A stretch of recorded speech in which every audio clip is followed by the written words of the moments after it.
Por que desanimamos? Porque nos esquecemos de entrar nesse combate. Eu gosto muito do começo já do título desse livro. A luta pessoal. Eu tenho que lutar, você tem que lutar, você. Há uma mentalidade muito errada no mundo moderno, inclusive nas religiões e até mesmo em grupos dentro das nossas igrejas, muitas vezes, aonde você vê as pessoas se oferecendo para resolver o seu problema. E pior que você vê uma fila de anta. O povo diz, de graça tem injeção na testa. Olha, vai lá que tem uma mulher que resolve o seu problema. E você corre lá. Quando a pessoa fala o seu problema, é só um uso errôneo do pronome. É o seu aí, é dela. A mulher resolve o seu problema financeiro. Seu, dela. Entendeu? Entendeu a jogada? Faz assim com a cabeça, para pegar no tranco. Não é o problema que você tem, é o dela. O dela resolve na hora.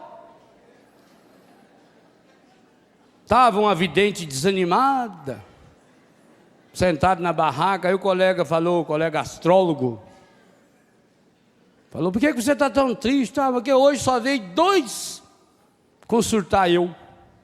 Falou, e a senhora não previu isso hoje cedo? Já devia ficar em casa. Né? Não sabe nem pra... É um perigo medonho. Por isso as pessoas caem no desânimo. Eu vejo isso na casa que eu moro. Alguns filhos que chegam, e às vezes chegam de outras casas. Outros lugares que diz que recupera drogado também, prostituta, homossexual e essas coisas tudo que é difícil, e chega achando que lá em uma semana vai resolver. O padre vai pôr a mão na sua cabeça, o consagrado vai rezar para você, você vai ver um instantinho. Mentira! Não é fácil. E não é fácil para mim, não é fácil para você. Gente, a maior propaganda contrária que nós fazemos ao cristianismo é pregar um cristianismo barato. Olha a pergunta de Jesus no Evangelho hoje. Quem dizem os homens que eu sou? Olha, o Datafolha diz que o senhor está em primeiro. Diz que o senhor é quase um João Batista já. O outro falou, não, lá em Cesareia, o Ibope afirma que o senhor é quase um Elias. Está ali com ela. Sua estrela está brilhando. Mas Jesus não estava interessado em saber a quantas andava o Ibope dele. Jesus estava só preparando o terreno. Há 2 coisas interessantes nesse evangelho. Primeiro, como é que começa o evangelho? Você prestou atenção? Qual o contexto da pergunta de Jesus? Foi na euforia? Foi na agitação?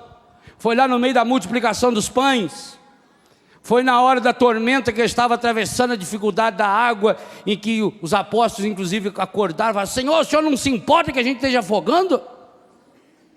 Qual o contexto da pergunta de Jesus?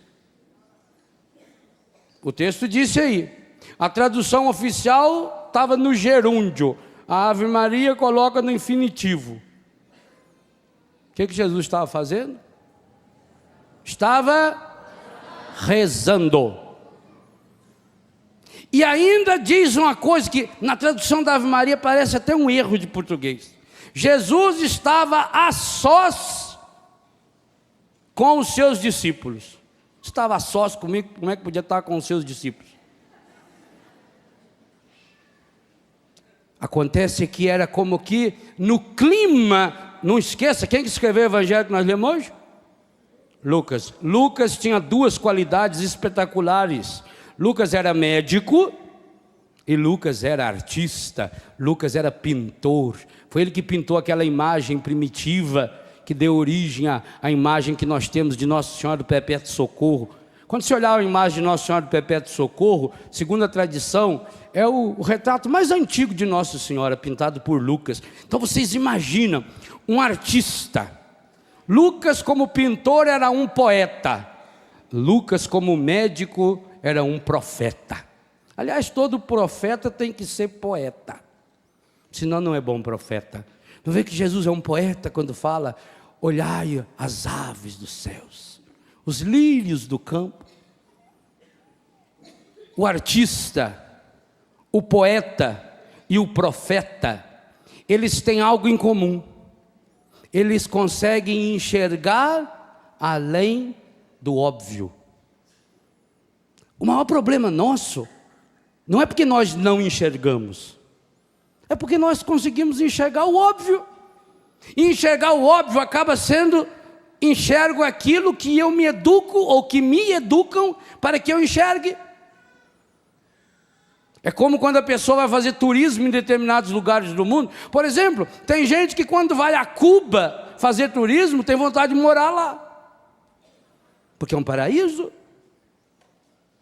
Eu tive um professor que trabalhou comigo, o Mário, muito tempo lá em Brusque, e ele trabalhava como guia turístico. Lá ele conhecia um pessoal de Brusque, e por isso casou-se com uma das meninas, depois veio para o Brasil. Trabalhou comigo no colégio. Ele, como guia turístico, tinha lugar que ele não podia levar ninguém. Eles recebiam um mapa, quais as ruas que vocês podem passar. E do mesmo jeito que aqui a gente prepara a rua para fazer a procissão do Corpus Christi, lá eles preparam a rua para o turista. As casas pintadas, arrumadinho, tudo limpo, tudo ajeitadinho. Os restaurantes que eles podem ir. Por quê? Porque quer que você só enxergue o óbvio. O poeta é alguém que vai além do óbvio. Carlos Drummond de Andrade, que além de poeta era mineiro. Aliás, dificilmente se encontra um mineiro que não seja poeta. Difícil.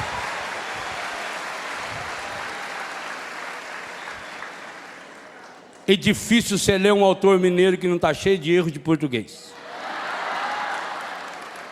Começa do Carlos Drummond de Andrade, Murilo Mendes, Rubem Alves e outros. O poeta, profeta, como um Carlos Drummond, que olhava para uma pedra e não via uma pedra. Tinha uma pedra no meio do caminho. No meio do caminho tinha uma pedra. A pedra estava no meio do caminho?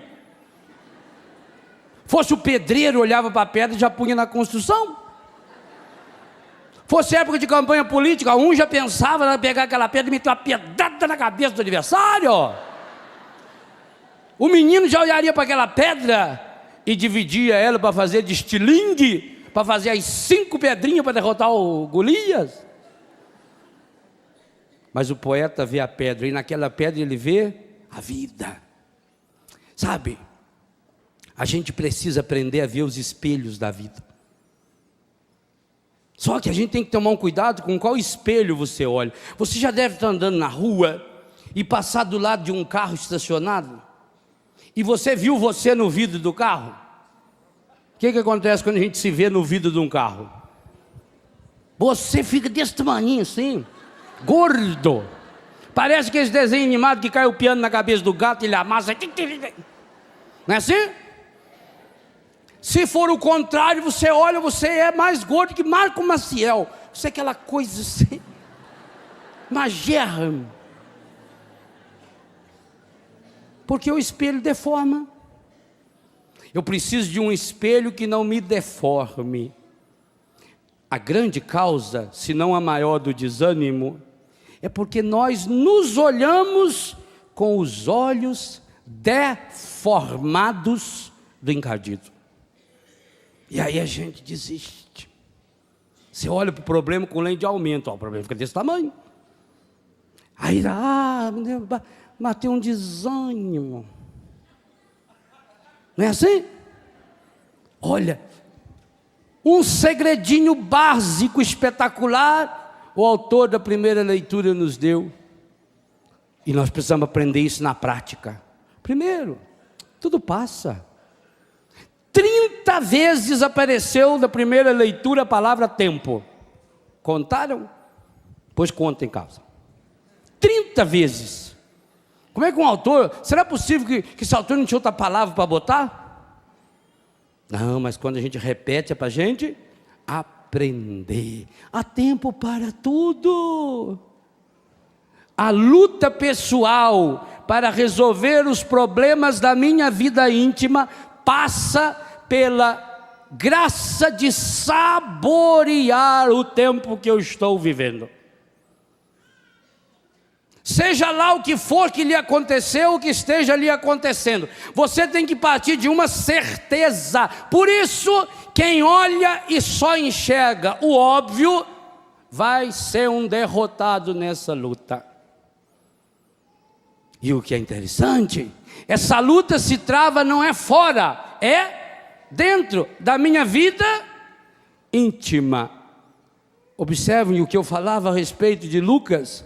O Lucas poeta, o Lucas profeta, o Lucas pintor, o Lucas médico. Ele faz um diagnóstico e um prognóstico. Ele mostra que Jesus espera um momento de intimidade. A luta pessoal para resolver os problemas da vida íntima. O que é íntimo? Íntimo é aquele lugar que a gente leva os nossos amados. Eu falava aqui na vez passada que eu preguei aqui. Íntimo é aquele que a gente leva para a cozinha, que senta lá na taipa do fogão, que toma café até na xícara sem asa. Não é? Que a gente sempre tinha guardado em casa, que jogo de xícara, com aquelas asinhas chiques, e as crianças nunca punham a mão. Não punha a mão não, isso é para as visitas. Não é? A visita não é íntimo. Aí você tomava no Pires. Nunca tinha tomado café aqui no Pires. Tem um colega meu que veio morder o Pires achando que era uma bolacha, que era tão bonito, tão colorido, né? Íntimo vai na cozinha. Jesus cria e espera um ambiente de intimidade. E aí já tem uma coisa que Lucas nos conta que é espetacular. Jamais, grave bem essa frase que eu vou lhe contar. Jamais você poderá dizer que tem intimidade com alguém enquanto não conhecer o coração dessa pessoa. Jamais. Intimidade física, isso não é íntimo. Isso era antigamente, que as roupas de baixo chamavam peça íntima. E que era inclusive uma vergonha uma mulher deixar aparecer a nágua. Falava, a combinação está aparecendo. Nossa, olha, só está vendendo farinha. Aí arrumava, virava assim para dentro, aqui assim. Está aparecendo ainda? Não, agora tá bom. Hoje já sai na rua para mostrar um pedaço da calcinha, um pedaço da cueca aqui para fora. Ah! Não tem intimidade. Intimidade física, isso não é íntimo, não. Isso é uma pornografia, uma prostituição, dá o nome que quiser. Comunhão física pode ser linda e maravilhosa. Pode ser, se e somente se existir comunhão de coração. Mas jamais você será íntimo de alguém. Jamais você conhecerá o coração da pessoa e jamais deixará que seja qualquer pessoa nesse mundo conheça o seu coração, se você não estabelecer com essa pessoa um diálogo através da oração. Não existe intimidade sem oração? Quem são os meus íntimos? Íntimos são aqueles com os quais eu partilho a minha alma. Doença fundamental do mundo moderno, todo mundo vê o meu corpo. Aliás, tem o corpo de muita gente que a gente vê que não é nem o corpo da pessoa. É enganosa. Tem certos artistas que a gente vê assim no aeroporto e fala, misericórdia. Está escangalhada, sabe? Por isso que eu não deixo pôr maquiagem em mim de jeito maneiro. Tá louco, ué? Engana os outros. Tem mulher que posa peladinha para as revistas. Mas não é ela não, é tudo de plástico. É silicone. E ainda tem retoque do computador. Isso não é intimidade. A intimidade é fruto da oração. Sabe que o grande drama dos casais modernos encontra-se aí? Eles não têm intimidade. Eles dormem na mesma cama, eles comem a mesma comida, têm até conta conjunta no banco, partilham o dinheiro, partilham as dívidas, mas não partilham as dádivas. Isso é triste demais. Falta comunhão de alma. Jesus só faz essa pergunta, não é nem na hora da euforia e nem na hora da tristeza. Jesus vai na intimidade.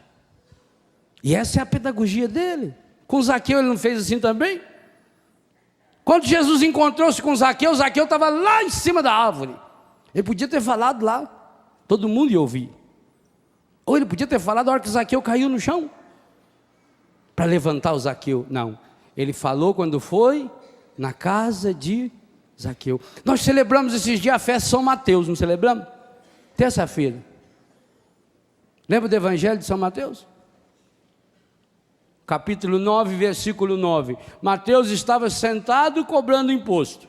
Jesus passou e disse o que para ele? Segue-me.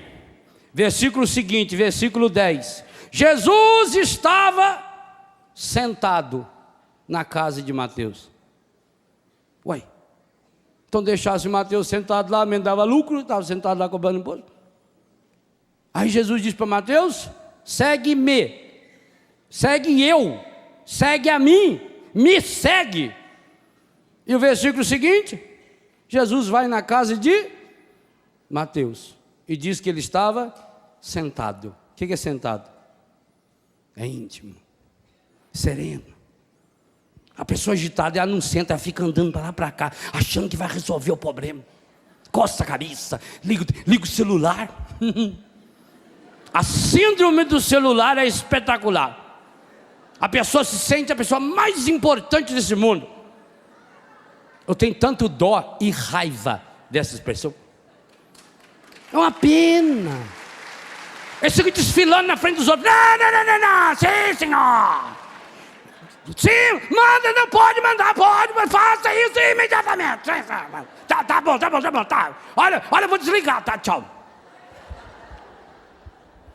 Falou com ele lá, deu certo, falou, ah tá, não tem problema não, olha, eu tô chegando, viu,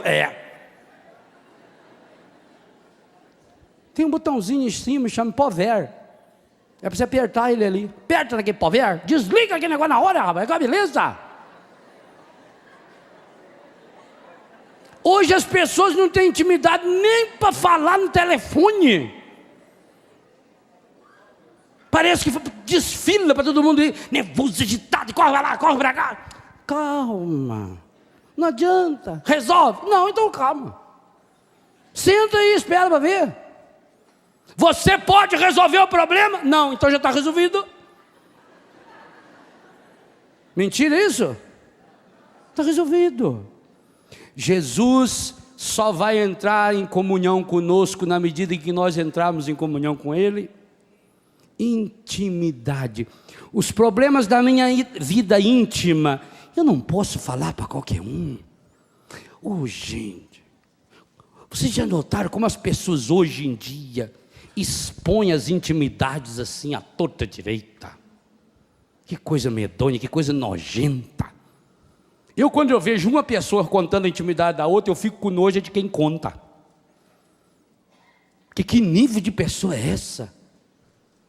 Eu nunca na minha vida vi uma discussão, ouvi uma discussão de papai e mamãe. Nunca na minha vida mamãe chegou, nem depois que eu era padre, e falou: oh, meu filho, seu pai está com isso, seu pai falou aquilo. Nunca.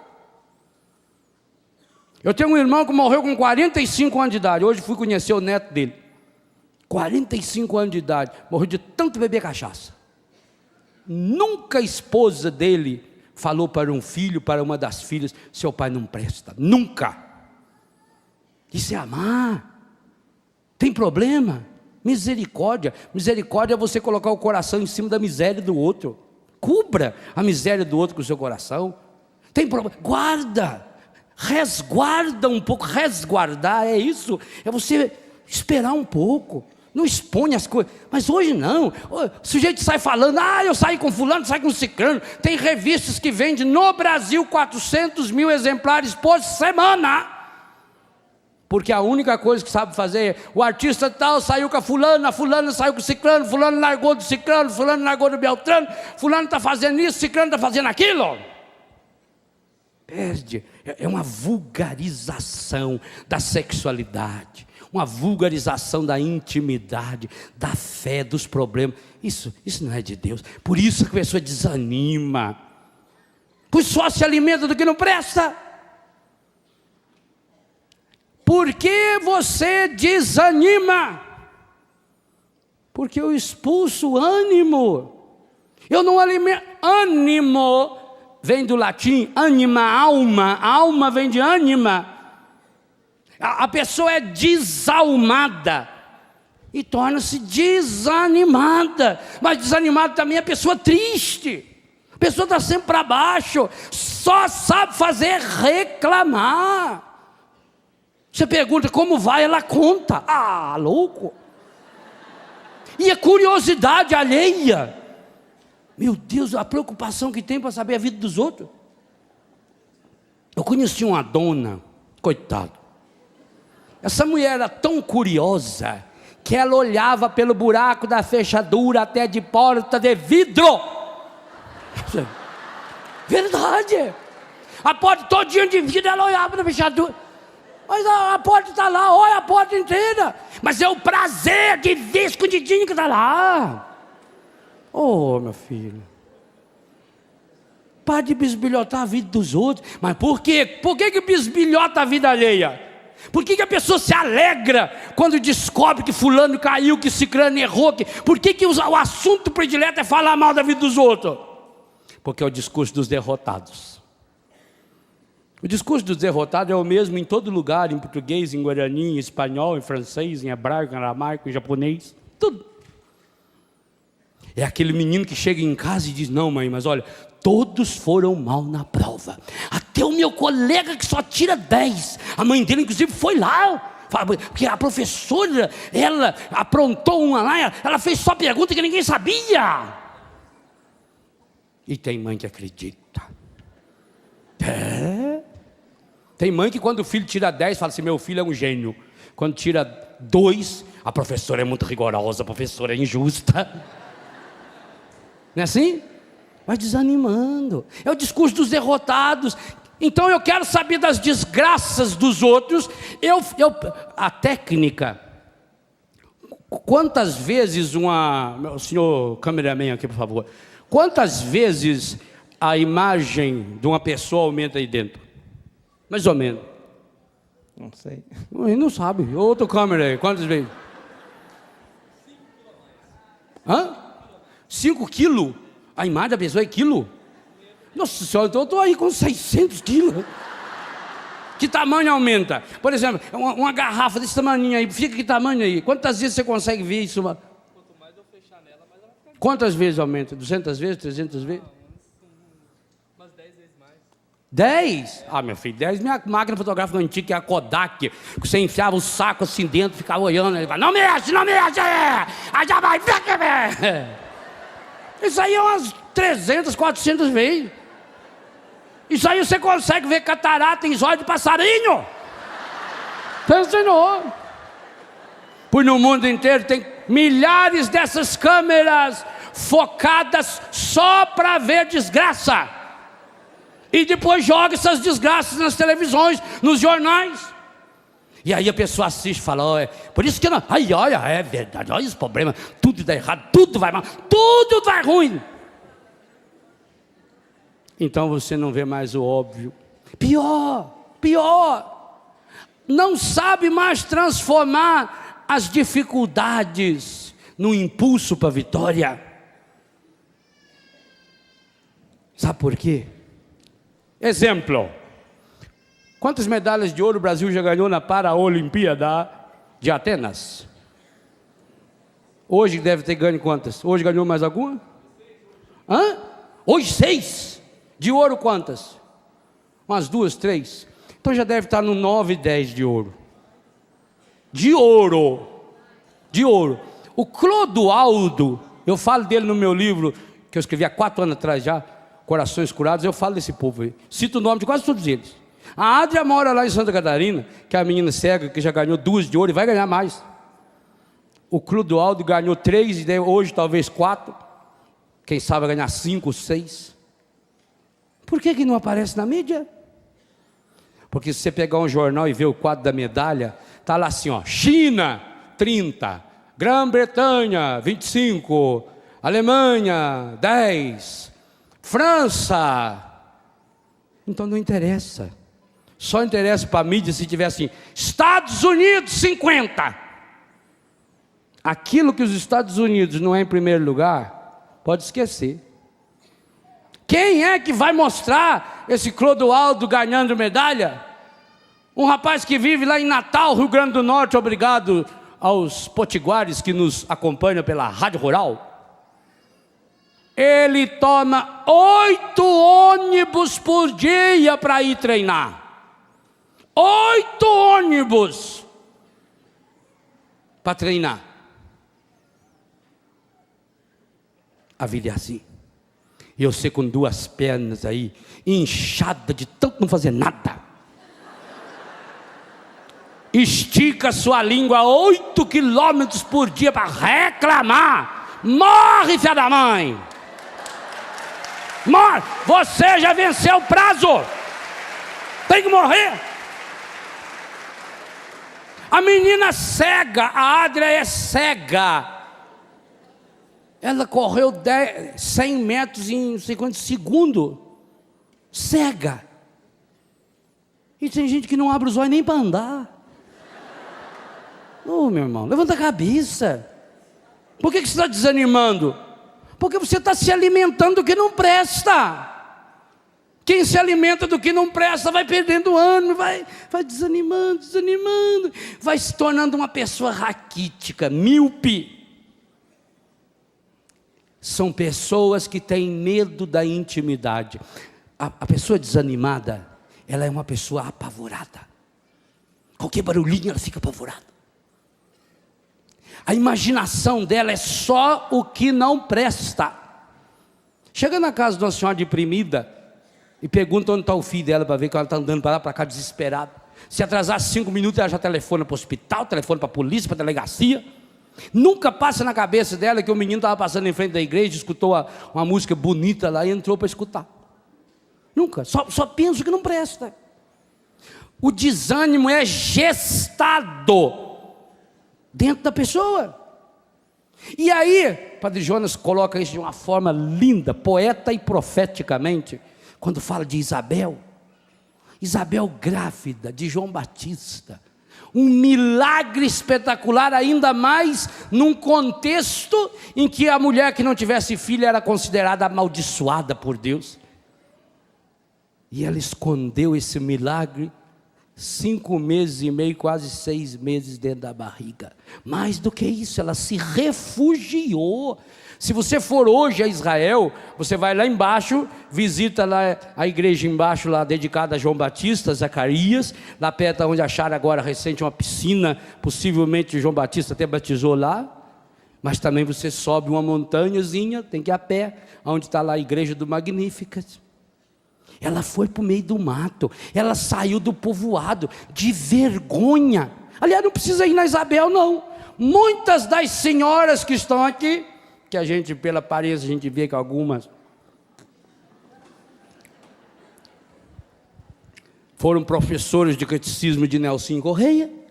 Então, muitas das senhoras aqui tinham vergonha quando ficava grávida. Enchia a barriga de pano para ninguém ver. Por que inventaram as batas para a mulher grávida? Para esconder. A mulher tinha vergonha. A mãe não contava para nós, filho, imagina. Por isso que a criança vinha da cabeça de um repolho, vinha do avião. Lá no Biguá falava que era avião que trazia. Por isso, quando passava avião, nós corríamos escondidas embaixo da cama. Lá em casa já tinha 12. Se o avião para lá, nós está perdido. A cegonha que trouxe. Ah, e o meu irmão? Ah, o seu irmão foi uma bananeira que nasceu. Ele tem mesmo cara de talo de bananeira, mas... ninguém nascia normal. Escondia, né? Aí punha aquela bata franzina que parecia que as roupinhas que eles botam em bujão de gás. Para ninguém notar. Porque escondia. Quando faltava uma semana para nascer, ia para casa da mãe. Escondia lá. Não era assim, era vergonha. Por quê? Porque quando se olhava para uma mulher grávida, ficava pensando, o que será que a fã andou fazendo? Não é assim? Ser mãe é santo, é lindo, é maravilhoso. Mas o que ela fez para ser mãe? Isso não é bom falar. Então imagine a Isabel, a vergonha dessa velha. O que não passou na cabeça dela? E outra coisa, a Bíblia deixa claro que João Batista nasceu de uma mãe e de um pai. Zacarias era velhinho, Isabel, mas tiveram que fazer o serviço. Então era uma vergonha, imagina. Era essa ideia que as pessoas tinham, que depois de velho não faz mal o serviço, que aposentou. Naquela época não tinha Viagra, não tinha essas coisas modernas. Chá de catuaba, não sei se vendia lá. Ela tinha vergonha. Por quê? Porque a sua intimidade estava vindo à tona. Alguém ia falar, bebê, você, confeito. A pessoa fica admirada. Aí o que ela fez? Se refugiou, se escondeu. E se não fosse a chegada triunfal de Maria, que sabia o milagre que estava carregando, Isabel não ia descobrir. Gente, Isabel teria gestado um João Batista exatamente o contrário do que ele era. João Batista se transformou naquele homem firme, corajoso, valente, que tinha coragem de enfiar o dedo na cara do Herodes e falar, o Senhor está errado. Porque esse homem se transformou nesse trator. A Bíblia diz que João Batista é trator. Aliás, a Bíblia diz que ele é trator de esteira, que diz que vai plainando os caminhos. É só trator de esteira para fazer isso. Ele era bom. Mas por quê? Porque aqueles 3 meses que Nossa Senhora passou, foram curando o coração da mãe, e a mãe foi passando coisas bonitas para o filho, porque João Batista ia ser um fracassado. Quem sabe se não seria meio atrapalhado, rejeitado, escondido, com vergonha. A criança sente tudo que a mãe sente, e a Bíblia sabe disso, porque o Salmo 138, quando fala isso, escreve isso pelo menos uns 1000 anos antes. Isaías escreveu isso, Isaías 49, pode ter sido escrito aí uns 500, 600 anos antes. Sabiam? João Batista seria um fracassado. João Batista seria, sabe, aquele filho neto. Você já viu falar de mãe-avó e pai-avô? É um perigo.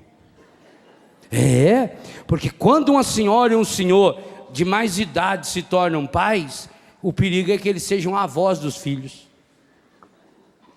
E vô é feito para estragar filho, do filho. Para dar tudo, para deixar livre, não é assim? Vó fala, tadinho, não bate não. Tadinho do menino. Deixa ele fazer. Papai, mas e nós quando era pequeno? Ah, não, isso aí já passou. Não é assim? É para estragar, né? Então o perigo que João Batista tinha tudo para ser um coitadinho, fracassado, desanimado, porque rejeitado, seria envergonhado, não foi esperado naquela alegria. O que mudou foi a presença de Maria. É a mesma coisa que muda em Caná, é a presença de Maria. Maria é a mulher do ânimo, por quê? Porque Maria é cheia do Espírito, então aonde ela chega, a pessoa também se torna cheia do Espírito, e é impossível uma pessoa cheia do Espírito Santo ser desanimada, não tem como, impossível. O ânimo é aquilo que está dentro. Você chega numa concessionária que vende carros de vários tipos, vamos supor uma Blazer, carrão grandão. Aí você pergunta, escuta, quanto que é aquela Blazer branca lá, bonita? Se aquela Blazer lá está em promoção, ela está custando R$ 49.999. Sabe? E aquela outra? Se aquela também está em promoção, ela está a R$ 79.999. Aí você chega perto e olha, igualzinho, mesma cor. Abre o banco, é igual. Também é para paralítico, sobe o vidro sozinho, automático. Volante regulado. Limpador de vidro. Tem tudo, isqueirinho. Porta-copa, aquela bomba que fica batendo depois no carro, aquilo é um horror. Mas é bom ter bastante daquele estranho. Mas não é igual. Por que essa custa 49 e essa custa 79? Quer dizer, 50 e 80. Ah, porque essa aqui é um motor a diesel. Essa aqui tem tração nas 4 rodas. Percebeu? Aparentemente é o mesmo carro. Mas o que está dentro do carro faz o carro ser quase o dobro. Por quê? Porque ele está treinado para entrar em estrada de barro, para subir, para carregar peso. Não é assim? O ânimo é a tração de Deus dentro da gente, é a força. Por isso que São Lucas vai usar o apelido de dínamo para o Espírito Santo. A pessoa dinâmica, que o Espírito Santo entra dentro da pessoa. Aparentemente, as duas pessoas passaram pelo mesmo problema, mas a força que tem dentro, ânimo, alma, aquilo que está na minha intimidade, aquilo que eu alimento na intimidade. Repito, Jesus não perguntou depois da multiplicação dos pães. Jesus não perguntou na tempestade. Jesus perguntou na intimidade, quando eles estavam rezando, a sós. E aquele a sós que eu dizia que parece um erro, é porque quando se está íntimo em oração, você pode estar no meio de 10 pessoas, ou como aqui, no meio de dezenas, centenas, milhares, mas você para Deus é sempre único. Você sabia que Deus nunca enxerga a multidão? Deus enxerga cada um aqui. Deus olha o olhar de cada um. Deus olha o coração de cada um. Deus entra em sintonia com o coração de cada um. Deus é capaz de estar a sós com cada um, mesmo que sejamos centenas, dezenas, milhares, pela televisão, no mundo inteiro, pela internet, 137 países do mundo, pode estar agora interligados, ligados conosco, mas com cada um Deus está falando algo único, algo específico. Por quê? Porque comunhão de alma é íntimo. Seja íntimo de Deus. A pessoa que é íntima de Deus, ela passa por situações dificílimas, mas sabe o que ela faz? Ela transforma as situações difíceis no impulso para a vitória. Qual foi o salmo que nós rezamos como salmo de meditação mesmo? Está lá no finalzinho do livro dos Salmos, 140, 143 ou 144. Olha uma coisa interessante desse salmo. As 7 palavras-chave desse salmo. Todas elas para nos ajudar na luta. Bendito seja o Senhor, meu rochedo, meu refúgio, meu libertador. Cada palavra dessa dá uma pregação. Minha fortaleza, meu abrigo, meu escudo, é nele que espero. Como é que é o título desse salmo aí na Ave Maria? Após a vitória. Esse salmo foi composto no momento em que Davi tinha vencido uma luta. Olha no pé da sua Bíblia. A primeira parte do salmo, que foi o salmo rezado hoje, parece uma condensação do Salmo 17. O que fala o Salmo 17? Fala exatamente isso aqui. Aí você olha lá no seu Salmo 17, olha lá na sua Bíblia, aprenda a ler a Bíblia, está escrito na Bíblia.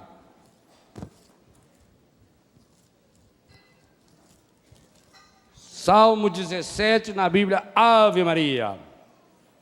Agradecimentos ao Rei vencedor, ao mestre de canto de Davi, servo do Senhor, que dirigiu as palavras deste cântico ao Senhor, no dia em que ficou livre de todos os seus inimigos e das mãos de Saul.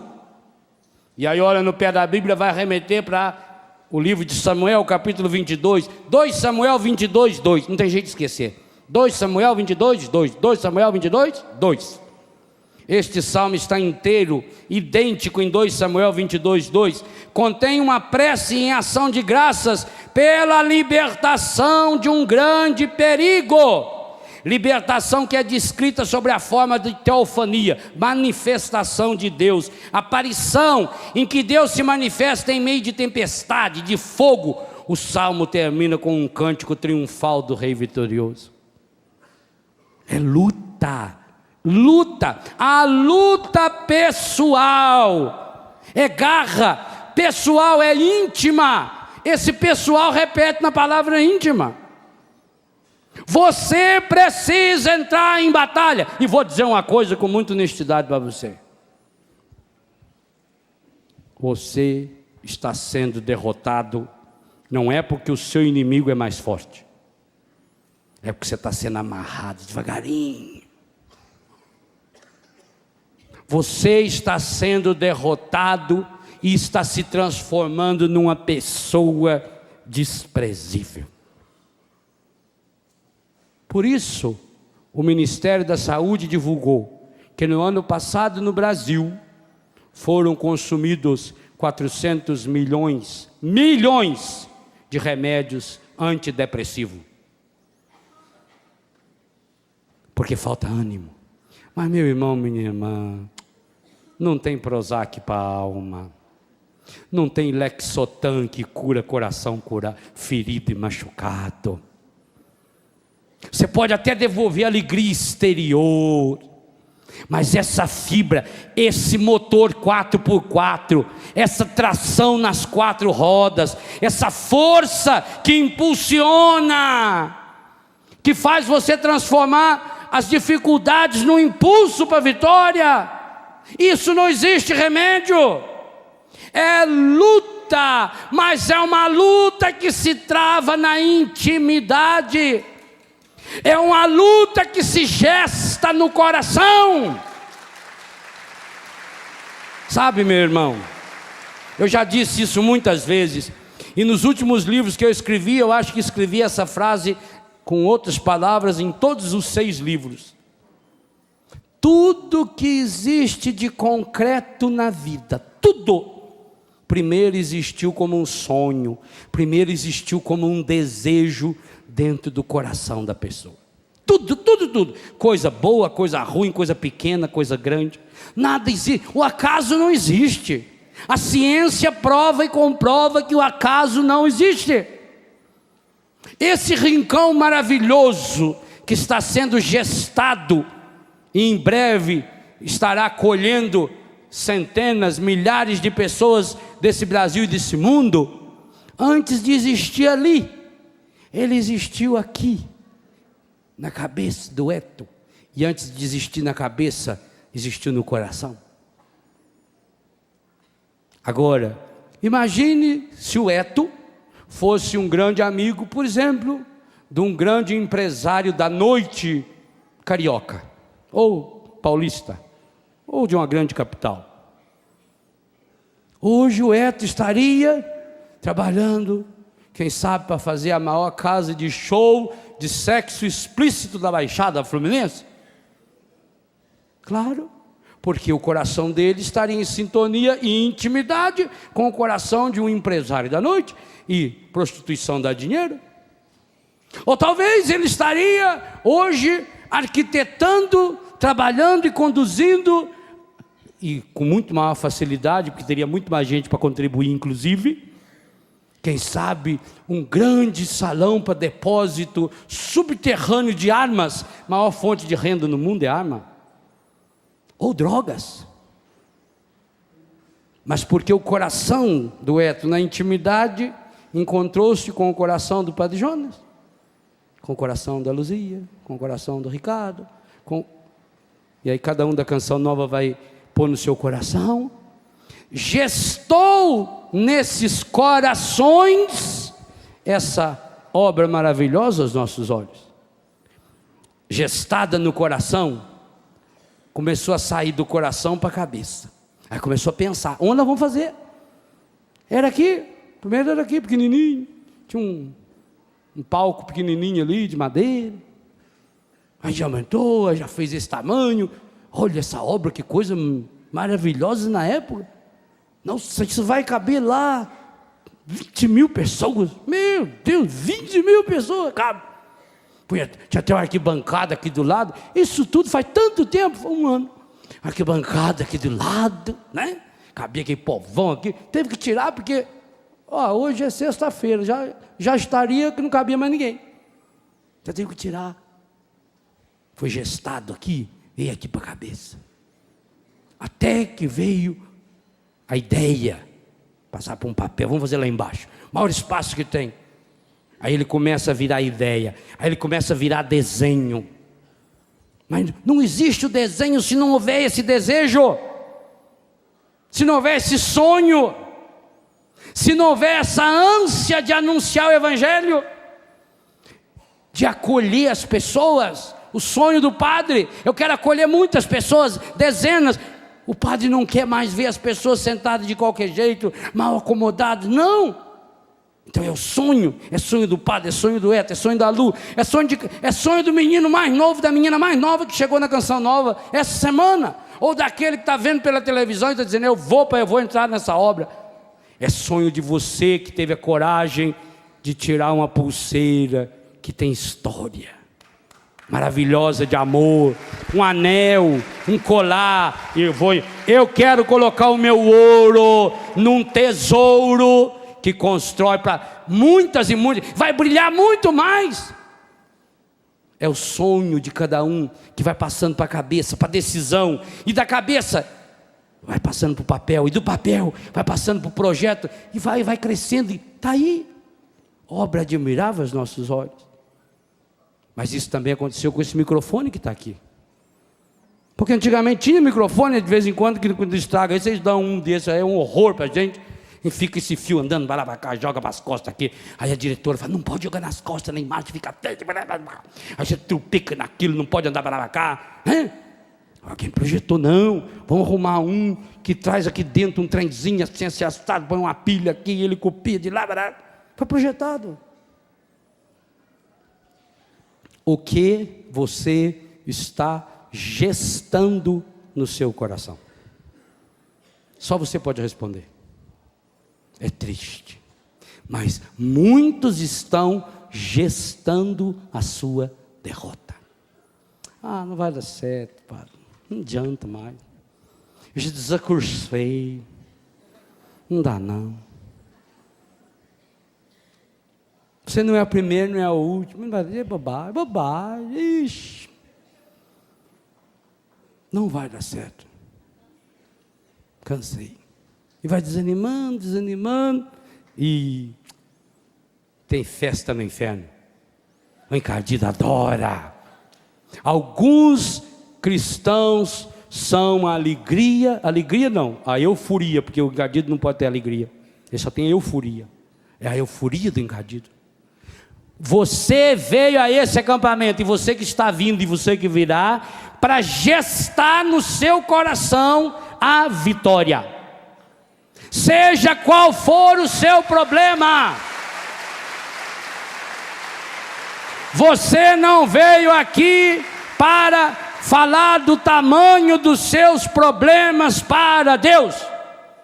Você veio aqui mostrar a Deus para o tamanho dos seus problemas. Você veio mostrar esse Deus que está acima, mas ao mesmo tempo esse Deus que se faz íntimo, esse Deus que entra dentro do nosso coração. E aí, meu irmão, minha irmã, aconteça o que acontecer. Quando você tem uma meta, planta cana para ver. O pessoal aí não sabe nem que jeito que planta cana. Planta cana dá dor nas costas da pessoa, fica jogando lá naquelas covas. Capinar cana, misericórdia. Corta você inteirinho. E pior que tem que capinar cana no verão, que é quando o mato cresce mais rápido. Agora vai no verão capinar cana sem camisa. Vai ver. A cana, ela é prima daquele capim espírita. Capim espírita é um capim que tem lá em casa, ele gruda na gente até depois de morto. Um juçá aquilo. Corta você inteirinho.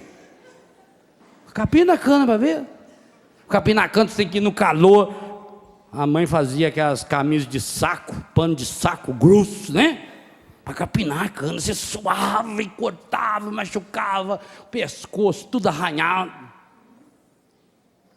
Pega, sua, vem na medonha, mela, vem a abelha ainda para perturbar a gente, pernilongo à noite. Você pega uma cana, é dura, mas você consegue transformar a cana em açúcar. Que jeito? Experimenta. Arrebentando a casca, passando naquele engenhinho. Se você tiver a força dessa intimidade com Deus, vai acontecer a mesma coisa. Está difícil a situação? Está pior que um canavial? Está assando para todo lado, cortando. Seu marido é casca grossa, pior que as canas roxa, dura que uma coisa medonha, que para cascar no dente, assim, você arrebenta o dente. Espreme ele, vira garapa, melado, rapadura e sai açúcar. Meu irmão. E por isso que a gente precisa do outro, para nos ajudar a passar do outro lado. Se a cana ficar só do lado de cada um, ela fica olhando ali aquela engrenagem, não vou não. Você machuca a gente. Aí você tem que pegar e empurrar aquela cana. Parece que ela não quer ir, vai indo, vai indo, vai indo. Aí ela passa para o outro lado assim, o garapeiro ainda dobra ela e vem de novo. Que borta. E dobra mais um pouco e vem de novo. E se você não olhar, ele joga um pouco d'água para aumentar o caldo, né? Assim também. A situação está difícil? Está passando por um momento ruim? Tenho certeza. Deus está lá do outro lado te puxando. Mais do que isso, Jesus entrou junto. Aquele que não tinha pecado, Deus o fez pecado. Para isso você precisa responder uma pergunta, e que só será possível respondê-la na intimidade. Quem sou eu para você? Não vale aqui o que sua mãe falou, o que seu pai falou, o que o padre Jonas ou o padre Léo falou, não vale. Quem sou eu para você? Jesus hoje quer olhar no olho, mais do que no olho. O olho às vezes mente. Ele quer olhar no seu coração e perguntar: quem sou eu na sua vida? E a hora que você puder responder: Jesus, o Senhor é o único que não pode ser substituído por nada nem por ninguém na minha vida. Então, meu irmão, minha irmã, venha o problema que vier, seja o tamanho que ele for, do outro lado lhe espera a vitória, e você já faz parte dela.